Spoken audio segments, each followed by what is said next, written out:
목요일 새로 만나는 정말 반가운 코너죠. 김방희의 손익계산서 생활경제연구소 김방희 소장 자리했습니다. 어서 오세요. 네, 안녕하십니까. 그렇지 않아도 오늘 일부에서 아르헨티나 이야기를 했거든요. 네. 5643님이 자원부국인 아르헨티나가 위기에 처한 이유는 정부의 부패인지 복지 혜택 때문인지 궁금하다고 하셨고요. 관련 문자들이 몇 개 와 있는데 오늘 마침 그 이야기 하겠습니다. 일단 아르헨티나 경제 상황이 또 급격하게 나빠지고 있습니다. 네. 올해 들어서 넉 달간 아르헨티나 통화인 페소화 가치가 10% 가까이 떨어졌습니다. 이 나라에 있던 외국인 투자 자본이 많이 빠져나갔는데 심지어는 이 나라 돈도 많이 몰래 빠져나간 것 같습니다. 그걸 그 자본 이탈, 캐피탈 플라이트라고 합니다만은 원래 그걸로 악명이 높았던 나라죠. 이유는 복합적인데요. 미국의 그 양적 완화가 끝나서 금리 인상이 시작됐기 때문에 어느 정도는 예상이 됐던 일입니다. 지금은 미국이 금리 인상에 상당히 신중한 편이지만은 이 금리 인상 속도가 빨라지면은 신흥국에 투자돼 있던 돈들이 이제 돈값, 금리를 많이 쳐주는 미국을 비롯한 선진국으로 유턴할 거다. 이런 가능성은 진작부터 제기되어 왔거든요. 아르헨티나에서 기미가 시작된 거고요. 다만 제 기억으로는 이 나라가 구제금융 신청한 게 13번째거든요. 게다가 이번에는 다급하게 한 300억 달러 정도 구제금융을 요청했으니까 금액도 크지는 않습니다.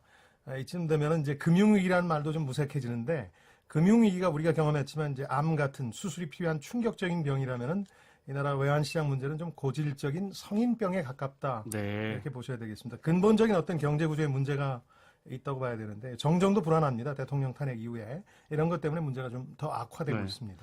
우리 중남미 국가들 이야기 딱 나오면 늘 하는 말이 과도한 복지, 또 포퓰리즘 정책 때문에 이렇게 기울었다. 이거 어떻게 보십니까? 오늘 아침에 저도 신문 논설 그다음 칼럼 몇 개 읽다가 그 생각을 했는데요. 너무 진보하고 오래된 얘기입니다.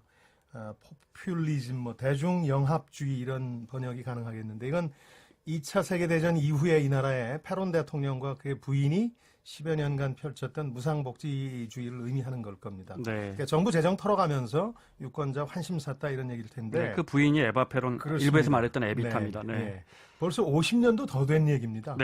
오늘 아침 신문 보면서 그런 생각을 했는데 재탕 삼탕 된다 그런 얘기가. 범죄 스릴러물 보면은 연쇄 살인마들 나오지 않습니까?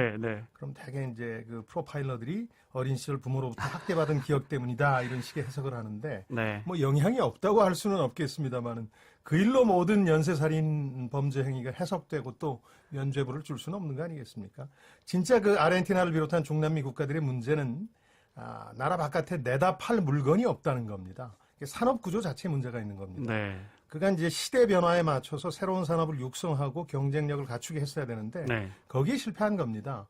이제 포퓰리즘 탓하는 사람들이 주하는 얘기가 100년 전에 영국하고 맞먹던 국력이 이 포퓰리즘 때문에 지금 이 모양이다, 이 꼴이다 이렇게 얘기를 하는데 진짜 문제는 100년 전이나 지금이나 주력 산업이 그러니까 내다 팔 물건이 낙농업, 목축업 정도밖에 없다는 겁니다. 우리가 메이드 인 아르헨티나라는 제품을 사본 적이 없잖아요. 그러니까요. 그게 이제 국제시장에서 오퍼링이라고 그럽니다만 팔 것이 있어야 된다는 건데 그런 나라는 위기가 와도 금방 우리처럼 딛고 일어서는데 이 나라는 그게 안 된다는 거죠.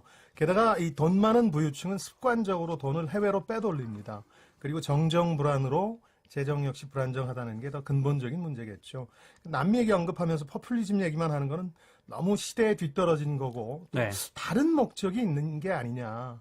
약간 정치적 동기가 있는 게 아니냐 이런 생각도 듭니다. 그러니까 정부나 정치권을 탓하면서 기업은 제발 건드리지 말라 이런 얘기를 돌려서 한 건데요.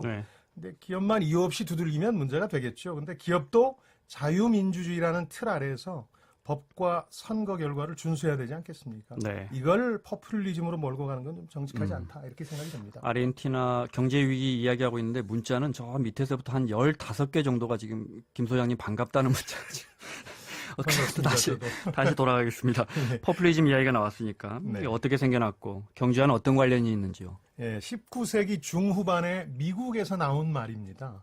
당시 미국이 들어보셨겠습니다만 금본위제라는 걸 써서 통화 가치를 안정적으로 유지했습니다. 달러하고 금의 가치를 일정하게 유지를 한 거죠. 근데 부작용이 만만치 않았습니다.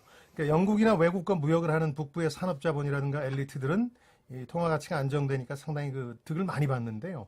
중남부 농민들 같은 경우에는 농작물 가격이 폭락하는 사태가 잦아서 불만이 많았죠. 그래서 이 사람들이 요구한 게 금은본위제라 그래서 싼 값에 은도 통화로 복수로 인정해달라. 그러니까 너무 특정 계층의 이해 중심으로 미국 경제가 흘러간다면서 이제 상당히 조직적인 항의 운동을 벌이게 됐죠. 딱 100년 전 이야기입니다. 그렇습니다. 네. 그러니까 인민당, 피플스 파티라는 당도 만들어서 대선 후보도 내고, 뭐 한때는 정치권에 영향도 꽤 미쳤습니다만 이게 점차 사라졌죠.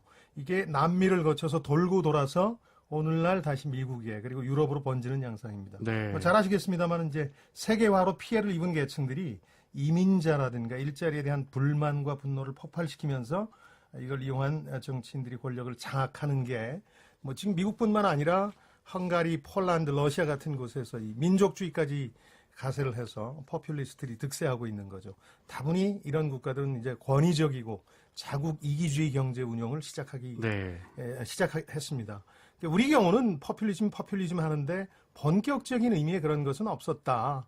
뭐 정치인이 유권자 관심 사겠다는 건 당연하고요. 네. 안 사겠다면 그게 더 이상한 거죠. 네. 근데 재정 거덜낼 정도로 정말 무상복지 해본 적도 없고 오히려 그간 이제 경제성장제일주의라든가 수출산업 육성이라는 구호를 내걸면서 기업의 일방적인 특혜를 줘왔죠.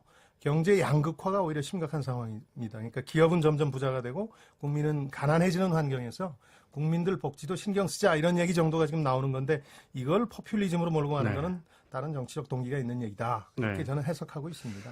자, 우리 IMF 위기 때도 보면 주변국들 특히 이게 동남아에서 이렇게 번져왔잖아요. 그렇습니다. 외환위기가. 그러면서 네, 우리 태국에서 안에 올라왔죠. 있던 달러가 쑥 빠져나가 버리는 그렇죠. 멀쩡한 우리 채권들도 이렇게 환매를 안 해주는, 아니, 다 환매해 가버리는. 네. 지금 아르헨티나뿐만 아니고 다른 신흥국들 사정은 어떻습니까? 김 기자 말씀하신 게 이제 전염 효과라는 건데 이 네. 금융위기는 특히 신흥국의 금융위기는 전염 효과가 있습니다. 올해 들어서 이제 그 나라 통화 가치가 크게 떨어진 나라 살펴보면 아르헨티나뿐만 아니라 러시아, 터키, 브라질 같은 나라들이 있습니다. 네. 공통점이 좀 있는데요. 외국 투자 자본이나 자국이 보유한 자원에 너무 의존하는 좀 단선적인 경제 구조를 가지고 있는 나라입니다. 또 뭐 이미 재정이나 금융위기를 종종 겪어왔던 나라들이고요. 무엇보다도 정정이 불안한 나라입니다. 뭐 러시아 경우는 푸틴이 사실상 종신 집권 태세를 갖춘 상황에서 지금 지식인과 중산층 중심으로 불만도 커져가고 있지 않습니까? 또 재정의 절반 이상을 석유나 천연가스 수출에 의존하는데 이게 가격이 시원치 않습니다. 네. 어렵죠. 미국은 아마 하반기 정도부터 이 경제 과열 양상을 막기 위해서 금리 인상을 좀 잇따라 할 수밖에 없을 것으로 관측이 되고 있는데 따라서 이런 신흥국들이 금융위기를 겪을 환경 자체는 이미 조성돼 있고요. 네. 예견도 어느 정도는 돼 있었습니다. 이런 나라들 경제 구조가 아까 말씀드린 것처럼 지나치게 한두 가지에 의존해서 단편적이고 왜곡돼 있다는 게 더 문제겠죠. 네. 다만 이런 문제가 워낙 오래된 일이고요.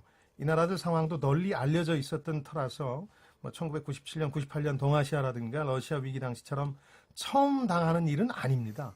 당황하지도 않을 겁니다. 국제사회도 공조를 통해서 문제를 푸는 법에 이제 상당히 익숙해 있죠.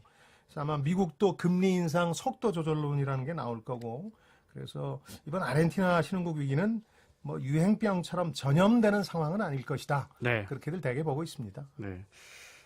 너무 외환위기가 자주 와서 당황스럽지 않을 거라는 설명은 참, 뭐, 바다 건너 나라들이지만 참 안타깝습니다. 네. 시장이라는 게 사람들이 하는 거라서 그런 네. 경험이 상당히 중요하죠. 네, 네.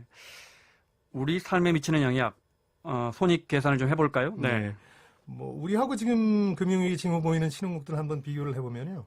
뭐 당장 우리가 외환 보유액이 많다는 거 언론들 많이 지적해왔고 그보다 더 개인적으로 좋다고 평가하는 거는 최근에 한미 FTA 재협상이라든가 관세 협상을 통해서 우리가 대미 무역 흑자에 대한 상당한 압력을 받고 있습니다. 네. 그러니까 원화 가치가 달러 대비 상당히 높게 책정이 되어 있는 편입니다.